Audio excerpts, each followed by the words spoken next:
Tema de hoje. Salmo 37 diz: confie, entregue-se, descanse. Salmo 37 é apenas uma referência, o tema é confie, entregue-se, descanse. Vamos falar juntos? Confie, entregue-se, descanse. Mais uma vez, confie, entregue-se, descanse. Amém. Deus já falou com você, Deus abençoe. Isso é palavra de Deus. Isso é palavra de Deus. Para entender, eu vou fazer o seguinte: o Salmo 37 é um salmo bem conhecido nosso, depois nós vamos lê-lo. Mas antes eu precisaria te situar no momento histórico, já que viemos estudando aqui lá do Êxodo, e agora eu falo aqui do cativeiro babilônico. Você pode achar que a coisa está muito pertinho uma da outra, e não está. Coloca nas telas para mim uma referência que eu tenho aqui. Essa é uma referência aproximada de datas. Nós temos ali 1400 a.C., a saída do povo do Egito. E então, depois desse período, eles entram lá para a Terra Prometida através de Josué, e começa um novo estilo de governo entre eles, um governo sem governador, um governo sem rei, sem nada, tinha apenas a lei do Senhor. Os levitas e sacerdotes ensinavam a lei para o povo, e o povo viveu obedecendo a lei. Quando eles se desviavam desse caminho, surgiam-se problemas seríssimos na nação. Deus levantava um líder, a Bíblia chama de juiz. Esse juiz vinha, guerreiro, guerreava, libertava o povo, estabelecia novamente os princípios do reino, e aquela nação continuava andando com Deus. Depois disso, entramos no período do reinado, Saul, depois Davi, depois Salomão. E depois de Salomão, nós temos o reino que se dividiu-se em dois, norte e sul. Norte ficou com o nome de Israel, o sul ficou com o nome de Judá. Alguns reis aparecem nesse período, eu destaquei apenas dois deles, o rei Ezequias, porque no tempo de Ezequias, é um tempo que eu quero qualquer dia estudar aqui com vocês, é um tempo brilhante de Judá, porque uma crise aconteceu, queda de Samaria, reino do norte. Samaria era a capital do reino do norte, e os assírios invadem e acabam de vez. Israel, que era a nação do norte, deixou de existir. O reino do sul teve que aguentar bucha, vamos dizer assim. Samaria chegou a fazer um cerco em Jerusalém para detonar com Jerusalém. Lá estava o profeta Isaías, e Deus dá uma instrução ali para o rei Ezequias, que segue, e Deus os liberta de um terrível império que estava para destruí-los. Mas nesse tempo ele tenta reconstruir a nação, e é nesse tempo que nós temos muito do livro de Provérbios, que hoje nós estudamos. Que coisa fantástica! Queriam reconstruir uma nação, e vai ensinar para esse povo decorar provérbios, porque os provérbios ensinaria como você tratar seu vizinho, como você trata pai, como você trata mãe. Ele sabia que se o povo andasse naquelas coisas básicas de vida e de comunidade, de vida comunitária, teria menos problemas e menos dificuldades para governar uma nação. Foi sábio demais, reescreveu alguns provérbios de Salomão para a sua época. Praticamente boa parte do livro de provérbios que temos hoje foi composto nesse período. Depois dele, muito tempo depois, você vai ver um outro rei chamado Josias, outro rei também que fez uma grande reforma em Israel, mas sucesso subiu a cabeça, ele achou que ele era um Messias, foi enfrentar o faraó e morreu na guerra. A partir dali, há uma queda muito forte na nação de Judá. No mundo, a Assíria é dominada pela Babilônia. Babilônia faz incursões sobre a região ali, hoje conhecida como Palestina, e começa a dominar aquela região, e domina também Jerusalém. Jerusalém, depois, o seu rei tenta se aliar com o Egito, enfrenta a Babilônia. Babilônia vem e destrói completamente a cidade de Jerusalém, destrói o templo, destrói tudo, e leva esse povo para o cativeiro babilônico.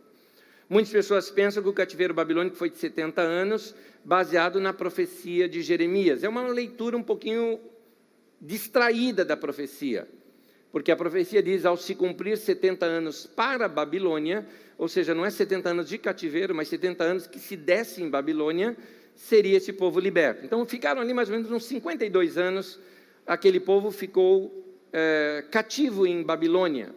E lá viveram, lá cresceram, se mudaram. Judá não, praticamente, não é que não existia, os pobres ficaram lá em Judá, e a cidade muito destruída e sem muita infraestrutura. A Pérsia invade a Babilônia e destrói o poderio de Babilônia, e assume todo o Império Babilônico agora como sendo Império Persa. O imperador da Pérsia tinha uma forma de trabalhar diferente. Mandava todos os povos de volta para suas terras para construir os templos para os seus deuses, e assim ele viveria em paz com eles. Dentre eles, os judeus. Ele mesmo financia a obra, eles voltam e reconstrói o templo em Jerusalém.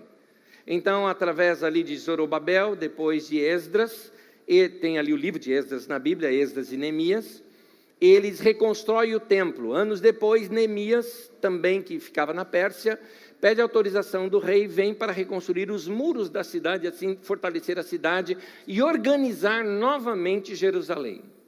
Nesse período que eles estão se ajeitando na nova terra, é que é o período que nós vamos agora tratar nesse nosso estudo de hoje, que sintonizar vocês que nós estamos saindo lá de 1400 a.C. para mais ou menos 550 a.C.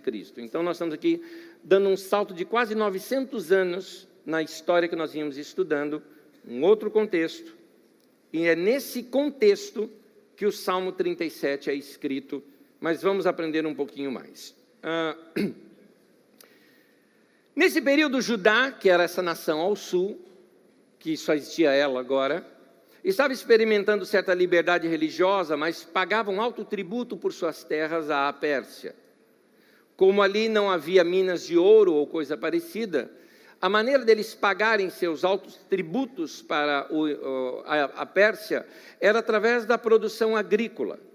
E aí o endividamento se tornou inevitável, porque o que se dava ali, principalmente na região da Judéia, são as oliveiras e as videiras. E como você sabe, os frutos deles são frutos perecíveis, diferente do trigo, que a estocagem aguenta muito mais tempo. Então eles precisariam de recursos, não bastava você ter terra para plantar, você tinha toda uma dificuldade de estocagem, você precisava gastar um pouco mais para isso, você precisava de um transporte mais delicado para você exportar esse seu produto da terra. E isso levou o povo a um grande endividamento. Muitas pessoas do povo eram ali agricultores e precisavam pegar dinheiro emprestado para poder manter ali a sua produção em dia ou arrendar parte da sua terra. A partir daí, algumas situações difíceis começaram a ocorrer no povo. Imaginemos que eu fosse então um agricultor, mas eu não estou conseguindo, assim, eu tenho plantação, mas eu não consigo fazer estocagem nem transporte, então eu vou para um cara mais rico ali na minha própria região, peço dinheiro emprestado dele, só que ele me cobra juros altíssimos disso. Eu faço o transporte, nesse transporte tem assalto no meio do caminho, eu perco o produto, isso e aquilo, recebo menos, não tenho dinheiro suficiente para pagá-lo. Então eu vou pegar parte das minhas terras e vou começar a doar para pagar minhas dívidas. Quando eu não tiver mais como pagar a minha dívida, eu tenho que doar os meus filhos para isso. Lembra que eu disse que os filhos eram propriedades dos pais? Ou alguém, para se casar com a sua filha, tinha que pagar um dote, ou seja, comprá-la de você. Ela era sua propriedade. Você tinha que doar os seus filhos. Seus filhos passariam a ser escravos de outras pessoas para poder pagar uma dívida sua. O povo, então, saiu de Babilônia, vai para Judá para reconstruir a nação, e começa a ter essa disparidade social muito forte na nação. Nesse período, para você ter uma ideia, tem uma narrativa bíblica de Neemias, contando que ele, como governador, viu isso, depois ele chamou esse pessoal e resolveu esse problema. Mas aqui tem uma narrativa, em Neemias, no capítulo 5, tem uma narrativa do estado social em que se encontrava Judá nesse tempo. Vem comigo na leitura, o texto diz assim, Neemias 5, de 1 a 13. Ora, o povo, homens e mulheres, começou a reclamar muito de seus irmãos judeus. Alguns diziam, nossos filhos e nossas filhas somos numerosos, precisamos de trigo para comer e continuar vivos. Outros diziam, tivemos que penhorar nossas terras, nossas vinhas, nossas casas, para conseguir trigo para matar fome. E havia ainda outros que diziam, tivemos que tomar dinheiro emprestado para pagar o imposto cobrado sobre as nossas terras e as nossas vinhas. Apesar de sermos do mesmo sangue dos nossos compatriotas e de nossos filhos serem tão bons quanto deles, ainda assim temos que sujeitar os nossos filhos e as nossas filhas à escravidão. Uma pausa, esse versículo 5, ele me lembra algo. Recentemente eu estive ministrando para professores de escolas públicas aqui, muito próximas de nós, e pouco tempo depois eu estive ministrando também a professores de uma escola particular em São Paulo. E a disparidade no ensino e no local é tão grande, que eu me lembro desse texto. Apesar de sermos do mesmo sangue do nosso compatriota, somos todos brasileiros, no caso, e de nossos filhos serem tão bons quanto os deles, meu filho é tão gente quanto aquele outro, por que essa disparidade toda? Nesse caso aqui ainda a disparidade é muito maior do que a que eu estou falando. Mas esse texto me faz lembrar essas disparidades sociais que acontecem inclusive na nossa nação. Continua a leitura do texto. Ainda assim temos que sujeitar os nossos filhos e as nossas filhas à escravidão. E de fato algumas de nossas filhas foram entregues como escravas e não podemos fazer nada, pois as nossas terras e as nossas vinhas pertencem já a outros. Quando eu, Neemias agora falando, ouvi a reclamação e essas acusações, fiquei furioso. Fiz uma avaliação de tudo e então repreendi os nobres e oficiais, dizendo-lhes: vocês estão cobrando juros de seus compatriotas. E a coisa aqui continua conversando. O interessante é que o texto segue, eu paro a leitura porque a leitura é muito longa, e Neemias repreende até os sacerdotes, mostrando que já havia corrupção na própria liderança religiosa também. Os líderes religiosos também eram esses que se enriqueciam com a pobreza, com a miséria do povo, inclusive tomando posse de terras por parte do povo também. É dentro desse contexto que o Salmo 37 é escrito. É um salmo que vai orientar assim: e aí, faço o quê se eu estou nessa situação? O que fazer quando a gente vê gente ruim prosperando? O que fazer? Porque aqui, por que eu falo gente ruim? Porque aqui a escravatura estava acontecendo, não pela nação externa, não era a Pérsia que estava fazendo isso com eles. Quem fazia eram os próprios compatriotas, gente que assim como eles estava lá na Babilônia, vieram para cá, mas como eles tinham mais mobilidade com dinheiro, conseguiram ter mais dinheiro do que os outros, então começava a escravizar e aproveitar do momento social em que viviam para oprimir os mais pobres. Eles estavam sendo escravos dos seus próprios irmãos judeus. Tanto que você vê que quem que ele vai repreender? A nobreza, os políticos e os líderes religiosos. Eram esses que estavam oprimindo o povo. O que fazer quando a gente vê injustiça social? Gente abusando do poder que tem e eu não posso fazer nada com isso. Eu estou dizendo esse detalhe, eu não posso fazer nada com isso, com relação àquele tempo, porque aqui no Brasil você pode sim, você tem uma coisa chamada voto. Voto. E se você quiser já uma dica, aproveitar que ainda nenhum candidato está muito claro, se você quiser uma dica de eleição, eu já te digo, qualquer um que já tem uma carreira política, não vote, ponto. Pelo menos você põe um ladrão novo lá, que ele não vai saber roubar tanto. Entendeu? Faz isso. Vamos começar a desmantelar essa máquina. E não importa se dá paz do Senhor, se fala que é crente não, porque tem cara aí que era crente e tudo mais, e está lá, tudo em Curitiba lá. Então, não vai nessa não. Ah, mas o pastor fulano de tal está fazendo o casamento dele. Está fazendo porque o cara tem dinheiro. Por isso que está fazendo. Então, toma cuidado com essas coisas. Toma cuidado. Fica longe. Não financia a corrupção no nosso país. Ah, como é que eu vou saber? Eles são obrigados a fazer declaração de renda. Você vai na internet e vê a declaração de renda desse pessoal e o tanto de posses que ele tem. E procura saber qual que é o salário de um deputado, e vê se com o salário de deputado ele conseguiria ter a casa sequer que ele tem. E você vai ver que nem a casa que ele tem, ele teria condição de ter. Aí você já sabe, é corrupto, porque esse dinheiro veio de fora. Ponto. Então, no Brasil, a gente pode fazer alguma coisa. Fora do Brasil, aqui era uma outra situação, não tinha nada o que fazer. Então, o que fazer quando você não pode fazer nada? O que eu devo esperar? E Deus nisso tudo? Deus está vendo ou não está vendo tudo isso? Deus, o que Ele pensa sobre isso? Pausa antes de ler o Salmo 37. Nós começamos a estudar aqui sobre o Deus libertador. O Deus que arrancou o povo da opressão do Egito. O Deus que é contra toda pessoa, todo caso, toda a instituição que age como faraó, que pega e oprime o povo. Deus está sempre do lado do opressor, do oprimido, sempre contra o opressor. Deus sempre age dessa maneira. Esse mesmo Deus se faz presente aqui. Como nós já vimos, algumas vezes Deus é chamado de Elohim e outras vezes Ele é chamado de Javé, Jeová, Yahweh, como você quiser. E este Deus, Jeová, é o Deus que é revelado na saída do povo do Egito. Quando se falava de Javé, Jeová ou Yahweh, é o Deus que liberta, é o Deus que é a favor do oprimido. Essa característica deste nome de Deus, o Deus que é, o Deus que está presente, o Deus que está vendo tudo aquilo e que vai fazer alguma coisa. Esse é o Deus, Yahweh, que é citado nas Escrituras, ou Javé, ou Jeová, como você queira chamar. Este Deus, é interessante, é chamado, é invocado aqui nesse salmo.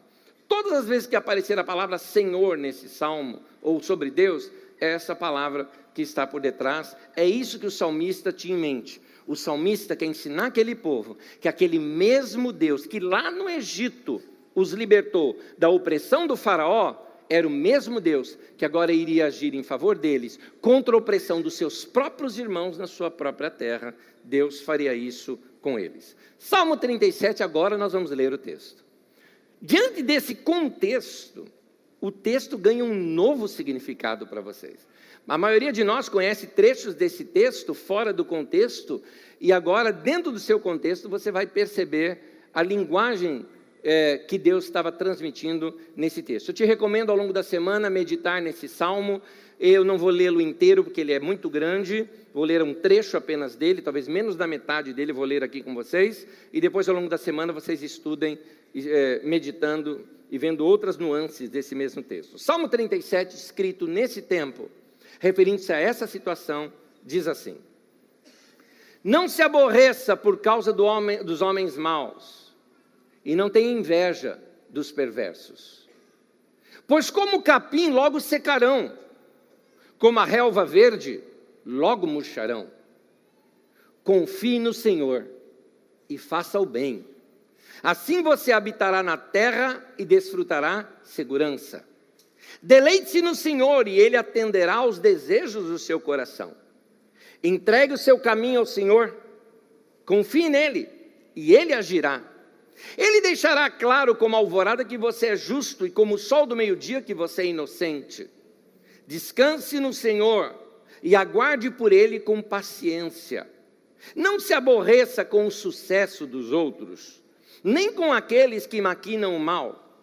Evite a ira, rejeite a fúria, não se irrite, isso só leva ao mal. Pois os maus serão eliminados, mas os que esperam no Senhor receberão a terra por herança. Um pouco de tempo e os ímpios não mais existirão. Por mais que você os procure, não serão encontrados. Mas os humildes receberão a terra por herança e desfrutarão pleno bem-estar. Continuando o texto, agora no versículo 39 e 40. Do Senhor vem a salvação dos justos. Ele é a sua fortaleza na hora da adversidade. O Senhor os ajuda, o Senhor os livra. Ele os livra dos ímpios e os salva, porque nele se refugiam. Amém. Ao nosso Deus que faz isso por nós. Maravilhoso, maravilhoso é o nosso Deus. Interessante que os ímpios aqui não eram gente de fora, os ímpios aqui eram os próprios irmãos deles mais ricos que os oprimiam. Isso é dito no versículo 16 do Salmo. Eles faziam tramas para arrancar mais dinheiro dos justos, isso é falado no versículo 12. No versículo 14 falam que ele chegava ao ponto de usarem armas para tomar posse das terras das pessoas, porque as pessoas não tinham como pagar as suas dívidas. ficavam à espreita, esperando um resvalo dessas pessoas para atacar. Pediam emprestado coisas dessas pessoas e não devolviam, aplicando calote, tomando o que pediram como pagamento de algo. Você tem uma dívida comigo, você não tem como pagar, eu um dia dou uma de miguelão e te peço algo emprestado, mas eu não te devolvo. Falo, não, você está me devendo, eu não vou te devolver. E a partir daí, eles faziam esse tipo de coisa. Prosperavam na vida fazendo coisa errada, diz o versículo 7. O que vai acontecer com eles? Versículo 10 diz, mais um tempo, e eles não vão existir mais. Uma pausa. Algumas figuraças no nosso Brasil já sumiram de cena. Algumas pessoas que eram ricaços por meios ilícitos, nós não somos contra uma pessoa enriquecer, mas por meio ilícito está sim errado e vai ser sim tratado por Deus nessa questão. Cadê eles? Já tivemos gente no Brasil que alcançou entre o 5º ou 6º mais rico do mundo. E hoje não pode nem usar uma peruca. A Bíblia diz, no versículo 15, que as suas espadas irão atravessar o seu próprio coração. É interessante você notar como essas pessoas que fazem coisas erradas, você que trabalha num banco e vê pessoas que estão em cargos altos no seu banco, roubando dinheiro da própria instituição ou de fora, ou por negociatas erradas, ou você vê na sua empresa empresários que fazem coisas erradas e com isso estão crescendo, ou como é bem conhecido já no nosso meio político, que através de acordos eles pegam dinheiro e crescem, ou no meio religioso também, quando as pessoas usam e abusam da religião para pegar o dinheiro do povo mais pobre e estão enriquecendo e se tornando milionários e donos de instituições bancárias e tantas outras coisas mais. Você vê essas pessoas crescendo com tudo isso. A Bíblia diz assim, a sua própria espada vai lhe atravessar o seu próprio coração. É interessante você notar uma coisa, você já notou o seguinte, você pode trabalhar bastante, é difícil, você fica cansado, mas normalmente quem morre de ataque cardíaco do coração é o diretor, é o presidente, você já percebeu? Por que razão? Essas pessoas, para elas se manterem no poder, a sua mente tem que funcionar o tempo todo. Eles não têm algo chamado consciência tranquila. Ao dormir à noite, o seu próprio coração lhe condena das coisas que faz. Essa situação de estresse contínuo gera problemas cardíacos terríveis, problemas de pele, de ossos, de dores, de reumatismo, problemas de estômago, seu aparelho digestivo começa a trabalhar de maneira pesada, enzimas novos são lançados para dentro do seu corpo, problemas acontecem, crises, curto-circuito dentro do seu próprio corpo humano, por causa da mente que está em pane. A Bíblia está dizendo, a sua própria espada atravessou seu próprio coração, a própria negligência dessas pessoas causou-lhe os seus próprios danos, diz o versículo 15. Mas a Bíblia ainda continua, como capim, logo secarão, como a relva, logo murcharão.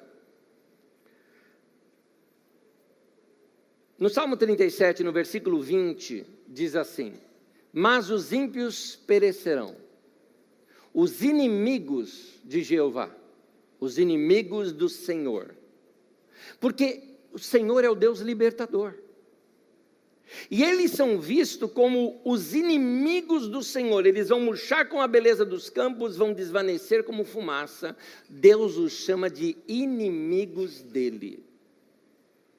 É interessante notar, houve um profeta que se desviou dos caminhos do Senhor por corrupção, e Deus para na frente dele, fala com ele, inclusive usando uma mula para falar com ele, e Deus mesmo lhe diz assim, eu lhe saí por adversário.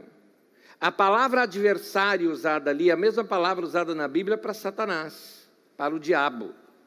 Em outras palavras, Deus tem um momento em que Deus diz basta. Deus chegou para esse homem corrupto e disse o seguinte, eu vou ser o diabo na tua vida. Você imagina um negócio desse? Você imagina um negócio desse?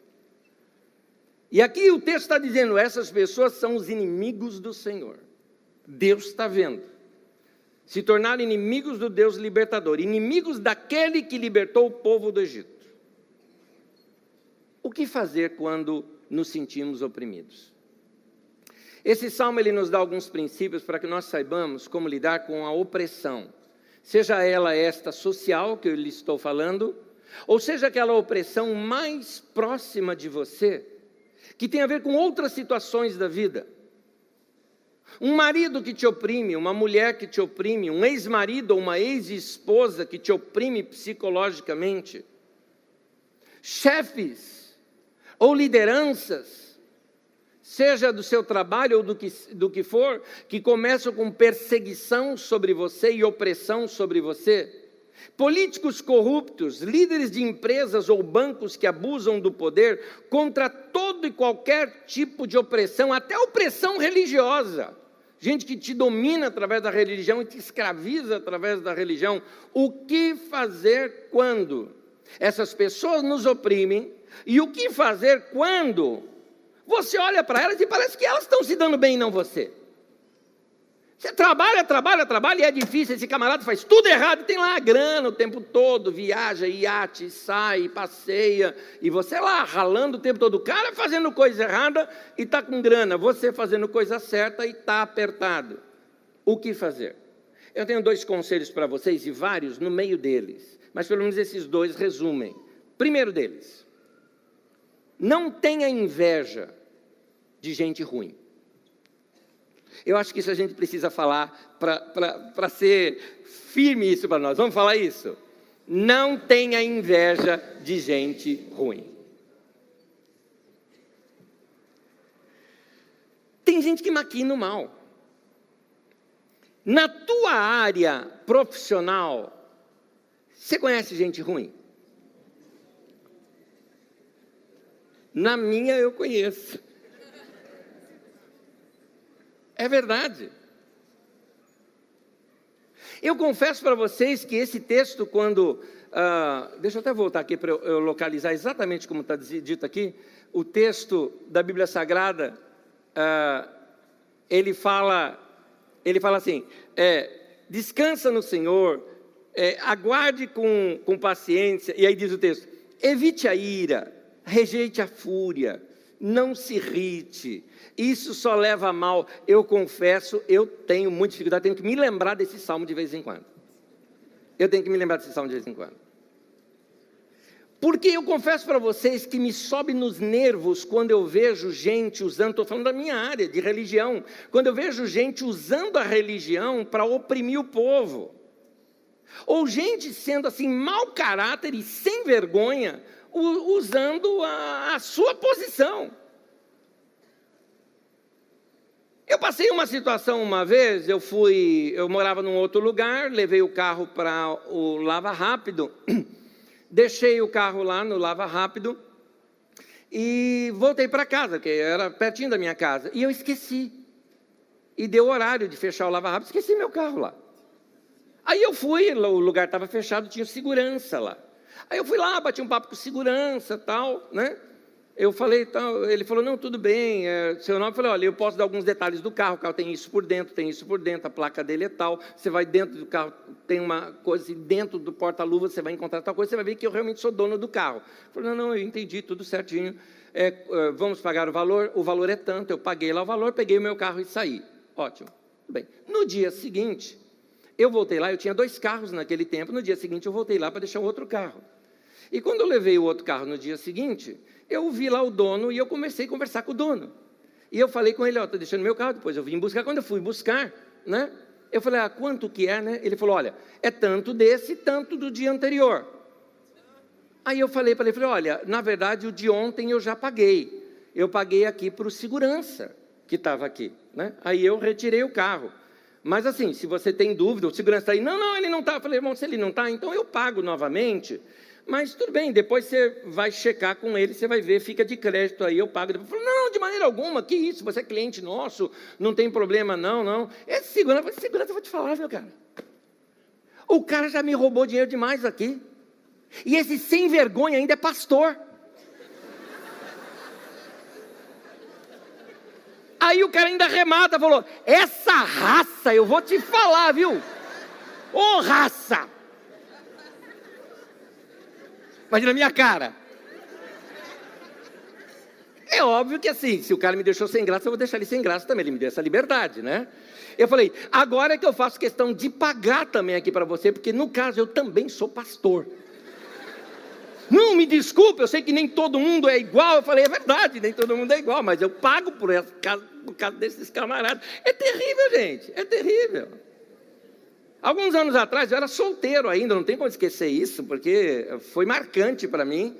Um dia, vindo de Osasco lá para São Paulo, eu morava em São Paulo, e eu perdi o último ônibus lá na Lapa. Peguei um táxi para ir para casa, porque era o último ônibus, não tinha mais como, peguei um táxi para casa, e lá vai o táxi, imagine a cena, Fusquinha, era um Fusquinha, eu me lembro disso, tempo do Fusca ainda. Imagina a cena, Fusquinha, mãozona para o lado de fora, barrigona aberta, parecendo um bigão, aquele cara assim, som alto no carro, ouvindo uma rádio lá que eu não conhecia, né? Suado, que era um negócio, dirigindo lá, e eu do lado dele, estava lá do lado dele. E aí, daqui a pouco, na rádio, começa uma propaganda. E nessa propaganda, o camarada ali que bolou, o publicitário que bolou a propaganda, começou a descrever um pastor bem conhecido nas rádios brasileiras, bem conhecido no passado, e era uma propaganda de uma vendedora de carros, né? De uma vendedora de veículos. E aí começou assim, né? Conta bem, irmão. Ah, seu pastor, sabe que eu vim aqui com um carro velho, estou saindo com um carro novo agora. Ele, aleluia! E começava, e esse pastor ele tinha mania de falar o endereço da igreja na oração, né? Então ele começava, o povo repetia junto, né? E ele falava, vem aqui na concessionária, né? E começava, na avenida, e todo mundo na avenida. Era igualzinho o culto da igreja. Gente, eu contando não parece engraçado, mas era engraçado para quem conhecia. Era engraçado. E aí o camarada começou a rir. E ele ria assim, copiosamente. Ele ria, sabe, um balança até a barrigona assim, ele... e ria... E ria, e eu comecei a rir da risada dele, porque era muito engraçado, e eu também ria. Ele não conseguia falar,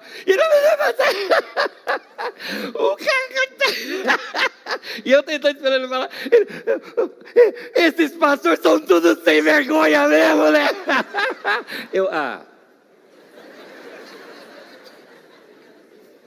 A gente tem que engolir esses negócios. Não sobe sangue na cabeça, entendeu? O que fazer nesse caso? Então, a Bíblia Sagrada nos mostra que há uma maneira de agir. Quando nós vemos a política, a economia, e vemos determinadas coisas que nos revoltam, o que fazer com essa revolta no coração? Nessa semana, na Escola de Ministérios, nós estamos estudando a igreja na China. E uma das coisas muito interessantes na igreja na China é que a igreja na China rejeitou muitas coisas que nós conhecemos hoje na igreja ocidental. Por que razão? A Inglaterra, que tinha enviado para lá os seus missionários para pregar o evangelho, estava roubando a China. E para vocês terem uma ideia do tipo de roubo que a Inglaterra fez sobre a China, eu estou falando isso no final de 1800, como eles viram que os seus produtos, eles não conseguiam entrar com seus produtos comerciais para dentro da China, eles começaram a importar para a China droga, que era o ópio. O ópio é de onde vem, por exemplo, a heroína. E as consequências do uso do ópio é igual você vê aí o crack na cidade. Então, financiado pela Inglaterra, inclusive financiado pela coroa, a Rainha Vitória, eles sabiam disso e autorizavam que os ingleses vendessem a droga para dentro da China para compensar a balança comercial, porque eles compravam coisas da China, mas não conseguiam vender, então para vender eles vendiam as drogas. Criaram um verdadeiro império financeiro do ópio na China, que veio se tornar uma guerra entre os dois países. A China perdeu a guerra e teve que se sujeitar, aceitando que os ingleses invadissem seu território e os seus acordos. E os primeiros missionários protestantes na China procederam da mesma nação, da Grã-Bretanha, que apoiava o fumo do ópio, e isso se tornou um aspecto muito infeliz nessa relação com o cristianismo naquele lugar. Assim, na mente dos chineses, os diabos estrangeiros, como eles chamavam os ocidentais, e a lama estrangeira, como eles chamavam o ópio, e a religião estrangeira, que era o cristianismo, para eles era uma coisa só. Esses comerciantes de ópio, traficantes oficiais do governo inglês, tinham tanto dinheiro que eles fundaram um banco ali. O banco Hong Kong Shanghai Banking Corporation, que você conhece como HSBC, foi fundado nesse tempo.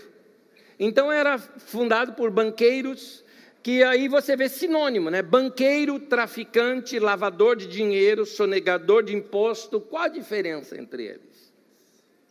Bertolt Brecht, naquela ópera das Três Vinténs, ele diz assim: o que é um assalto a banco comparado com a fundação de um banco? E por alguma razão a musiquinha de fundo fica aquela bela tchau, na minha cabeça. Quem assistiu sabe. Deus há de lidar com eles. Os maus serão eliminados. E Deus está dizendo: a briga é minha, descansa. Você não vai fazer nada. Você vai confiar e se entregar e descansar. Salmo 37:7. Descanse no Senhor. Aguarde por Ele, com paciência. Não se aborreça com o sucesso dos outros. Ou seja, vai fazer o que você tem que fazer. E nem com aqueles que maquinam mal. Meu querido, minha querida, vale a pena ser justo e honesto. Vale a pena ser justo e correto. Vale a pena porque é o melhor caminho. Minha consciência vale mais do que bolso cheio. Minha consciência vale mais do que algum prestígio ou elogio. Minha consciência vale mais do que isso. Não negocie a sua fé. Não se venda de maneira alguma. Salmo 37, do 23 ao 28, apenas pensando alguns pontos do Salmo, diz assim: o Senhor firma os passos de um homem quando a conduta deste o agrada. Mais adiante: desvie-se do mal e faça o bem, pois o Senhor ama quem pratica a justiça e não abandonará os seus fiéis, para sempre serão protegidos. Amém. Segundo, foque na sua vida, na sua história, e deleite-se no Senhor. Eu queria que você notasse comigo alguns verbos aqui no texto do Salmo. Salmo 37, de 1 a 11, eu vou destacar apenas alguns trechos do Salmo. Presta atenção no que ele vai falando. E cada uma dessas expressões é para você. Não se aborreça e não tenha inveja. Confie no Senhor e faça o bem. Deleite-se no Senhor. Entregue seu caminho ao Senhor. Confie nele. Descanse no Senhor e aguarde por Ele com paciência. Lembra do tema de hoje? Confie, entregue-se, descanse. É isso. Confie no Senhor. Vai habitar na terra. Vá se alimentar com a verdade. Entrega o teu caminho ao Senhor, confia nele, o demais ele fará, o mais ele fará. Descansa no Senhor, espera nele, não seja impaciente, descanse. Tudo isso tem a ver com um elemento único que diz aqui no texto: agrada-te do Senhor e Ele vai satisfazer os desejos do seu coração. Ao invés de você ficar se comparando com quem prospera no seu caminho, ou ao invés de você ficar filosofando acerca de que por que o ímpio consegue o que consegue e por que tem o que a palavra de Deus quer dizer para você é o seguinte: fique livre dessa desgraça da comparação. Não cobice, não deseje, não inveje, porque não é isso que é a sua vida, não é essa a essência da sua vida. Ensino do nosso Senhor Jesus, Lucas 12, versículo 15, diz assim: a vida de um homem não consiste na quantidade de bens que ele possui. Essa não é a tua vida, meu querido. A tua vida não tem a ver com você ter muito dinheiro ou pouco dinheiro, a tua vida tem a ver com relacionamentos, com paz, com estar todo mundo junto. Isto é a vida de um homem. 6 de janeiro de 1974, uma grande enchente invadiu a nossa casa e levou tudo que tínhamos ali. Perdemos muita coisa, 1,5 metro d'água dentro de casa, destelhado, aconteceu várias situações. Final de toda aquela enchente, meu pai pega, ainda chovendo, meu pai pega a família, reúne a família, deu as mãos ali e falou: nós vamos orar. E quando ele orou, ele falou: Deus, obrigado, porque tudo de mais precioso que eu tenho está aqui agora. Esse homem sabia que a vida de um homem não consiste na quantidade de bens que ele possui. Quando você hoje chegar na tua casa e dar aquele abraço gostoso, quando você hoje que está aqui pode chegar aí do lado da tua mulher e dizer, olhando nos olhos, eu te amo. Quando você hoje pode pegar, abraçar seus filhos e dizer, eu amo vocês, eu estou junto com vocês. Hoje, quando você olha aí do lado e você tem, como diz a letra do cântico, amigos, família e muitos irmãos, eu te digo, você é uma pessoa rica, porque é isso que de melhor se tem na vida. Essa é a vida de um homem. A vida de um homem não consiste na quantidade de bens que ele possui, diz a palavra de Deus. Entenda e compreenda para sempre: a riqueza de um homem que ama a Deus não está na quantidade de bens que ele possui, não está no status que ele vem a ter, não está no poder que está nas suas mãos. A nossa riqueza tem a ver com quem a gente se torna. É muito mais além da riqueza humana. Tem pessoas que não andam com Deus, que não têm conteúdos de alma, conteúdos de espírito, conteúdos de fé. Essas pessoas são vazias.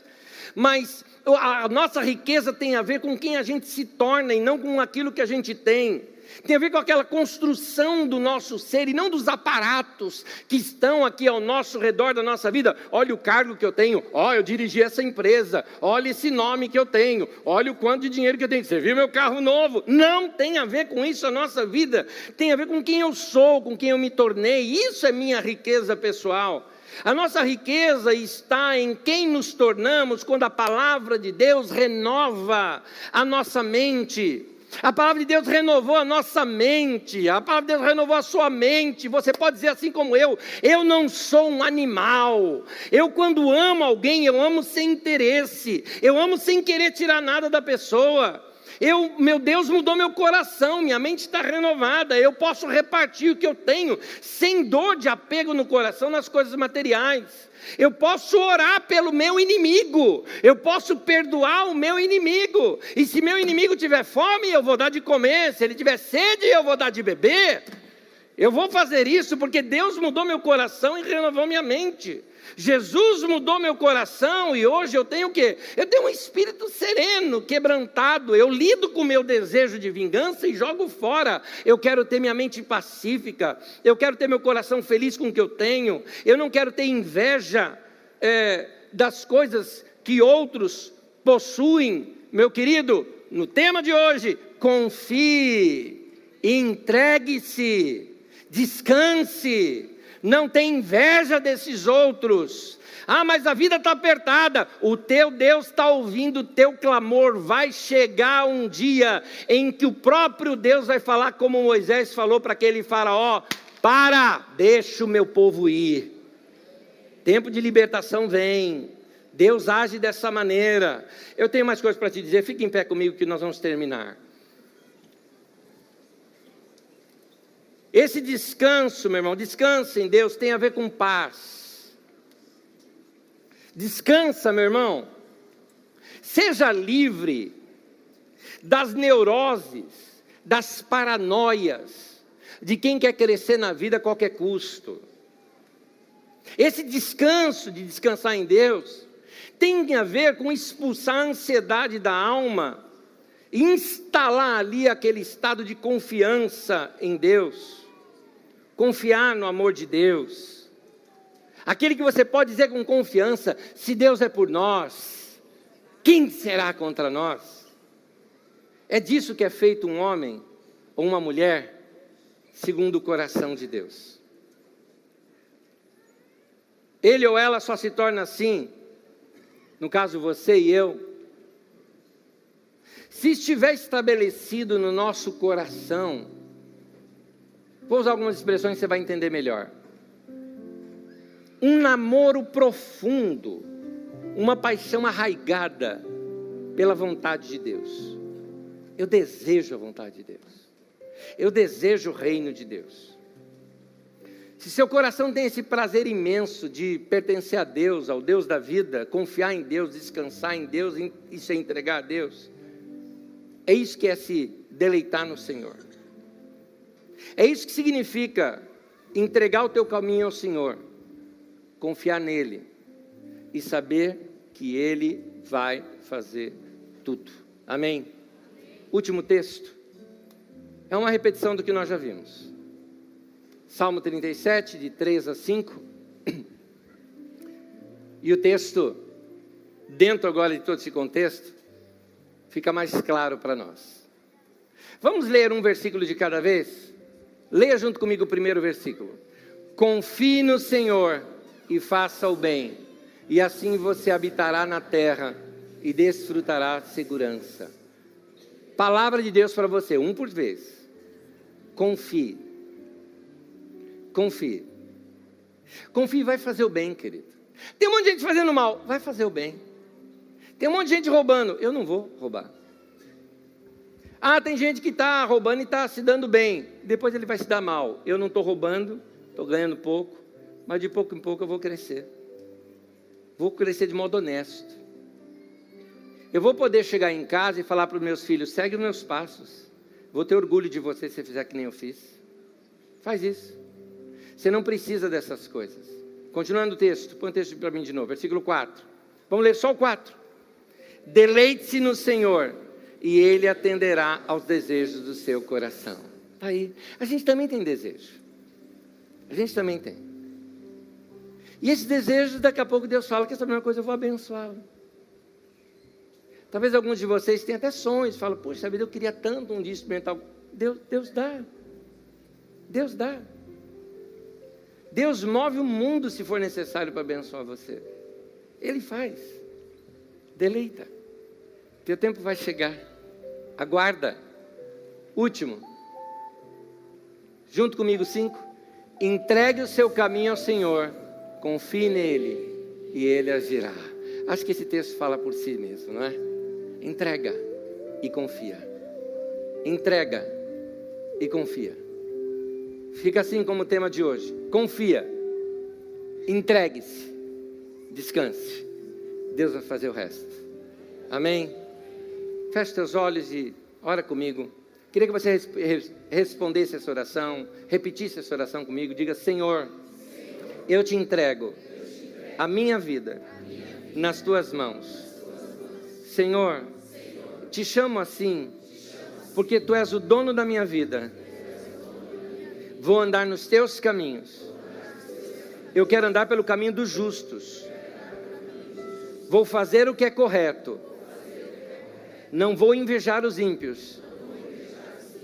Vou entregá-los nas tuas mãos e confiar que o Senhor irá cuidar da minha vida. Abençoa-me, Senhor. Oriente os meus caminhos. Não me deixe fugir da tua verdade. Em nome de Jesus.